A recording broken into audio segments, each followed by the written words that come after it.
अस्सलामुअलैकुम, welcome to TS learning. आज हम डिस्कस करेंगे ऑपरेटिंग सिस्टम का लेक्चर नंबर 30 को। ठीक है, इसके अंदर जो है वो फर्स्ट जो है वो कॉन्सेप्ट है मेमोरी का। हमने अपने प्रीवियस लेक्चर के अंदर जो है वो डेडलॉक को डिस्कस किया है, डेडलॉक की जो हैंडल की डेडलॉक हैंडलिंग टेक्निक्स को डिस्कस करा है कि कौन कौन सी होती हैं और उनकी एग्जांपल्स को देखा है कि कैसे सॉल्व होते हैं डेडलॉक जो है सिस्टम में आता है। तो इस दफ़ा जो है वो इस लेक्चर के अंदर हम देखेंगे मेमोरी को कि मेमोरी क्या होती है। मेमोरी जो है वो एक स्टोरेज डिवाइस है जहाँ पर हम अपना डेटा स्टोर करते हैं। फॉर एग्ज़ाम्पल अगर सीपीयू को नीड होती है कोई डेटा लेने की कि उसे कोई प्रोग्राम एग्जीक्यूट करना है तो वो कहाँ से लेगा, वो मेमोरी से लेगा, एग्जीक्यूट करेगा, उस प्रोग्राम को लेगा और फिर उसे एग्जीक्यूट करेगा। तो इसलिए जो है वो मेमोरीज होती हैं जहाँ पर हम अपना डेटा स्टोर करते हैं, फाइल्स स्टोर करते हैं, कोई प्रोग्राम स्टोर कर रहे होते हैं, तमाम चीज़ें मेमोरी में स्टोर होती हैं। ठीक है, तो मेमोरी हायरार्की, मेमोरी जो है इसकी हायरार्की बनाई है कि मेमोरी सिस्टम के अंदर जैसे किस टाइप की होती हैं, डिफरेंट टाइप्स की जो हैं वो सिस्टम के अंदर मेमोरीज होती हैं। जैसे कि पहले जो है वो सीपीयू रजिस्टर्स के सीपीयू रजिस्टर्स हैं कि सीपीयू रजिस्टर क्या होते हैं, ये वेरी स्मॉल होते हैं, एक्सट्रीमली फास्ट होते हैं और ये एक्सपेंसिव भी होते हैं और ये साथ में वॉलेटाइल होते हैं। इस टाइप के एमसीक्यूज भी आ जाते हैं पेपर के अंदर कि सीपीयू रजिस्टर्स जो हैं वो वॉलेटाइल होते हैं या नॉन वॉलेटाइल। तो वॉलेटाइल है। कैश जो है वो मेमोरी है, ये होती है फास्ट होती है और एक्सपेंसिव भी होती है और स्मॉल होती है और ये वॉलेटाइल होती है। फिर हम जो हैं इसके अंदर जो डिस्कस करेंगे वो मैन मेमोरी को डिस्कस करेंगे। पूरे कंप्लीट चैप्टर के अंदर मैन मेमोरी जो है वो वॉलेटाइल मेमोरी है और सेकेंडरी स्टोरेज जो है वो नॉन वॉलेटाइल मेमोरी है और 5 जो है वो इंटरनल स्टोरेज है। तो मेमोरी हायरार्की के अंदर जो है वो 5 टाइप्स की जो हैं वो स्टोरेज होती हैं, जिसके अंदर सीपीयू जो हैं वो स्मॉल होते हैं और जो है वहाँ पर हम डेटा जो है वो टेम्परेरी स्टोर करते हैं रजिस्टर्स के अंदर। ठीक है, और ये वॉलेटाइल होते हैं। तो अभी हम जो है वो देखेंगे मेमोरी मैनेजमेंट। मेमोरी मैनेजमेंट का पर्पस क्या है? The purpose of memory management is to ensure a fair, secure, orderly and efficient use of memory. Memory जो है या मीन के मेमोरी मैनेजमेंट जो ये करते हैं कि वहाँ पर किसी भी प्रोसेस को ज़्यादा मेमोरी ना मिल जाए, हर को इक्वल साइज ऑफ मेमोरी जो है वो दें, सिक्योर होनी चाहिए, कोई प्रोसेस किसी दूसरे प्रोसेस की जगह के ऊपर ना आकर बैठ जाए, हर प्रोसेस का अपना अपना ही जो है स्पेस अलोकेट करे और उसको डी अलोकेट करें। हर चीज़ जो है वो तमाम टास्क जो है वो परफॉर्म होते हैं, मेमोरी मैनेजमेंट कहलाते हैं। और जो ये है कि sweeping process in and out of man memory, ये रिस्पॉन्सिबल करती है स्वीपिंग प्रोसेस। फॉर एग्जांपल एक हमारे पास जो है वो सीपीयू है, ठीक है, यहाँ है ये मेमोरी है जो है, और यहाँ पर जो है वो सेकेंडरी स्टोरेज डिवाइस है।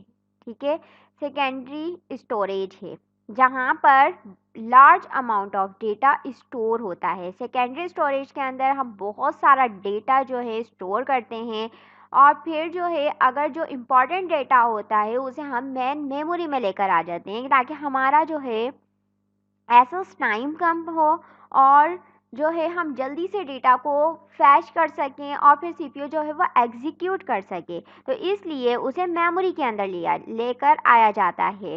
तो हम क्या करते हैं, स्वीपिंग करते हैं। स्वीपिंग क्या है कि किसी भी प्रोसेस को मेमोरी से लेकर हम उसे स्टोर वापस करवा देते हैं डिस्क के अंदर। क्या वो कभी कोई प्रोसेस है उसे ज़रूरत है कि कोई जो है उसे इनपुट आउटपुट जो है वो प्रोसेस पहले वो आईओ को करेगा परफॉर्म, और फिर उसके बाद वो एग्जीक्यूट होना है, तो उसके लिए वो सीपीयू जो है मेन मेमोरी से हम डिस्क में कर देते हैं और फिर वो डिस्क से वापस मेन मेमोरी में आता है, तो इसको हम स्विपिंग कहते हैं। ये प्रोसेस कंप्लीट हम आगे जो है वो जाकर डिस्कस करेंगे।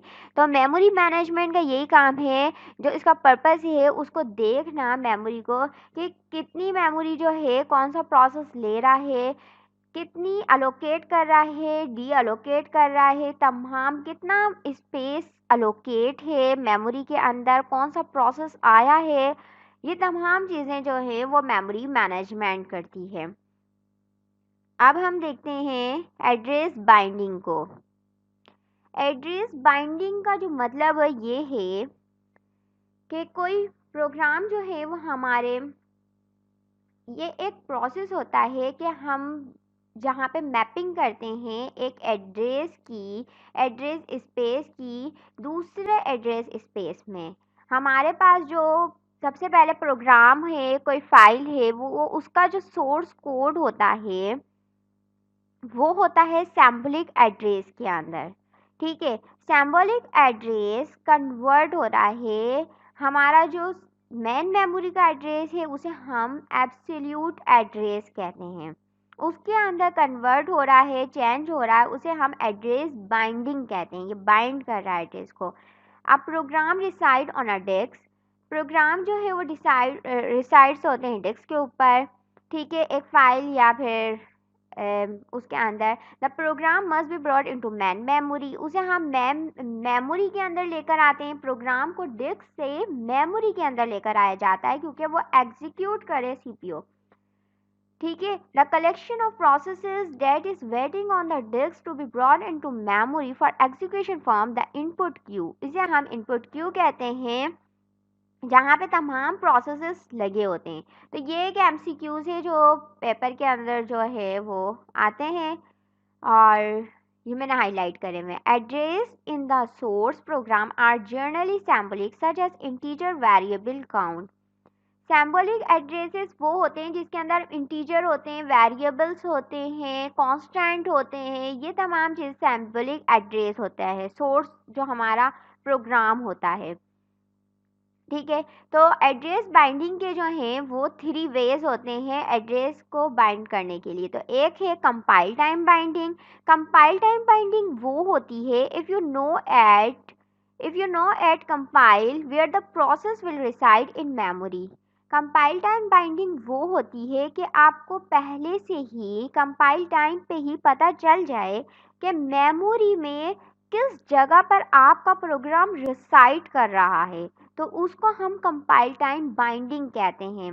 हमें पहले से पता है कि मेमोरी में किस जगह पर हमारा प्रोग्राम का एड्रेस क्या है, हमारे प्रोग्राम का एड्रेस क्या है, वो हमें पहले से ही पता होता है, उसे हम कंपाइल टाइम बाइंडिंग कहते हैं। ठीक है, लोड टाइम वो होती है if it is not known at compile time where the processes will reside in memory then the compiler must generate relocatable code in the case the final binding is delayed until load time। ठीक है, इस load time के अंदर ये होता है कि compile time पे हमें नहीं पता होता कि मेमोरी के अंदर हमारा प्रोग्राम किस एड्रेस के ऊपर रिसाइड करेगा, हमें इसमें नहीं बताया जाता है, उसके अंदर बताया होता है और लेकिन इसमें नहीं होता। तो लोड टाइम में आपको कंपाइलेशन टाइम के अंदर कंपाइलर कन्वर्ट करता है आपका सैम्बलिक एड्रेस को इनटू रिलेटिव एड्रेस के अंदर। ठीक है, कंपाइलर कन्वर्ट करता है सैम्बलिक एड्रेसेस को रिलेटिव एड्रेस के अंदर, फिर लोडर ट्रांसलेट उसे करता है उस रिलेटिव एड्रेस को फिजिकल एड्रेस के अंदर। रिलेटिव एड्रेस जो है लोकेटेबल एड्रेस को हम जो है वो रिलेटिव एड्रेस भी कहते हैं। फिर एग्जीक्यूशन बाइंडिंग, एग्जीक्यूशन बाइंडिंग वो होती है, एग्जीक्यूशन टाइम में ये होता है if the process can be move during execution from one memory segment to another. इसमें यह है कि कोई प्रोसेस है वो मूव कर रहा है बिल्कुल एग्जीक्यूशन टाइम के ऊपर, कि एक मेमोरी से दूसरी मेमोरी के अंदर मूव कर रहा है, दूसरी मेमोरी के अंदर ट्रांसफ़र हो रहा है, उसे हम एग्जीक्यूशन टाइम कहते हैं, रन टाइम होती है। ठीक है, अब हम देखेंगे लॉजिकल एड्रेस और फिजिकल एड्रेस स्पेस को।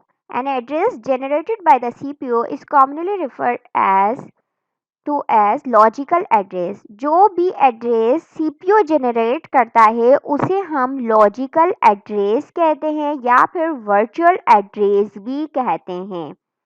और जो भी एड्रेस जो है वो मेमोरी का होता है, लोड होता है, उसे हम फिजिकल एड्रेस कहते हैं। जो भी आइडेंटिफाई करे फिजिकल लोकेशन को इन मेमोरी के अंदर उसे हम फिजिकल एड्रेस कहते हैं। तो इसके अंदर जो है वो डिफरेंस भी पूछा जाता है पेपर के अंदर। We refer to the logical address as the virtual address, the set of all logical addresses generated by a program from the logical address space of a process। ठीक है, जो भी set of are logical addresses होते हैं जो generate होते हैं उसे हम कंप्लीट तमाम लॉजिकल एड्रेस जो जनरेट हो रहे होते हैं तमाम सेट होता है उसे हम लॉजिकल एड्रेस स्पेस कहते हैं। और जो the set of all physical addresses corresponding to these logical addresses in a physical address space of the process। और जो तमाम set of all physical addresses का होता है उसे हम फिजिकल एड्रेस स्पेसेस कहते हैं। The runtime mapping from virtual to physical addresses is done by a piece of hardware in the CPU called the Memory Management Unit (MMU). इसके अंदर जो रन टाइम मैपिंग होती है इट्स मीन कि logical address convert होता है physical address के अंदर।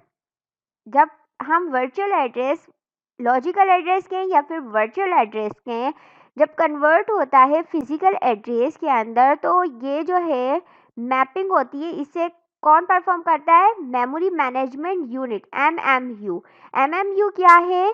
एक हार्डवेयर है, एक जो है वो सीपीयू के अंदर एक पीस ऑफ हार्डवेयर होता है और ये जनरेट करता है वर्चुअल एड्रेस को कन्वर्ट करता है फिजिकल एड्रेस के अंदर। तो इसे हम एमएमयू कहते हैं, मेमोरी मैनेजमेंट यूनिट।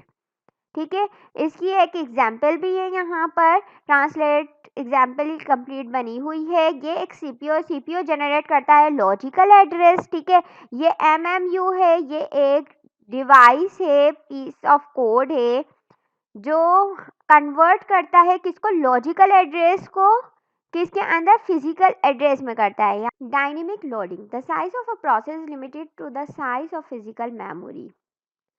इसके अंदर क्या होता है डायनेमिक लोडिंग के अंदर कि जब एक फंक्शन को हमारे जो प्रोग्राम्स हैं वो सारे होते हैं स्टोरेज डिवाइस के अंदर, सेकेंडरी स्टोरेज के अंदर स्टोर हुए वो होते हैं। तो जैसे ही जब तक प्रोग्राम कॉल नहीं होगा, जब तक मेमोरी के अंदर में स्टोर नहीं होगा, जैसे ही फंक्शन को कॉल करेंगे तो वो मेमोरी के अंदर स्टोर होगा और तमाम फंक्शन को जो है वो डिस्क में रख देंगे। जब तक जैसे ही वो कॉल करेगा तो फिर वो मेमोरी के अंदर आएगा और फिर मेमोरी के बाद जो है वो एग्जीक्यूट होगा। तो इसकी जो बेटर मेमोरी, इसका जो वो है एडवांटेजेस हैं डायनेमिक लोडिंग के, इसके अंदर ये होता है ये स्पेस यूटिलाइजेशन जो है वो ज़्यादा है, मेमोरी स्पेस यूटिलाइजेशन है इसके अंदर बेटर है। और जो है इसका ये एडवांटेज है लेस मेमोरी है, लेस टाइम जो है लगता है इसके अंदर। और एक इसके अंदर ये है ज़्यादा ये डायनेमिक लोडिंग के अंदर जो है स्पेशल सपोर्ट नहीं होती ऑपरेटिंग सिस्टम की, क्योंकि इसमें जितना भी काम जो भी परफॉर्म करते हैं वो प्रोग्रामर करते हैं और इसके अंदर कोई भी स्पेशल सपोर्ट ऑपरेटिंग सिस्टम की इन्वॉल्व नहीं होती है। तो उम्मीद है आपको ये लेक्चर पसंद आया होगा और अगर लेक्चर पसंद आया तो वीडियो को लाइक कर लीजिए एंड चैनल को सब्सक्राइब कर लीजिए। अल्लाह हाफिज़।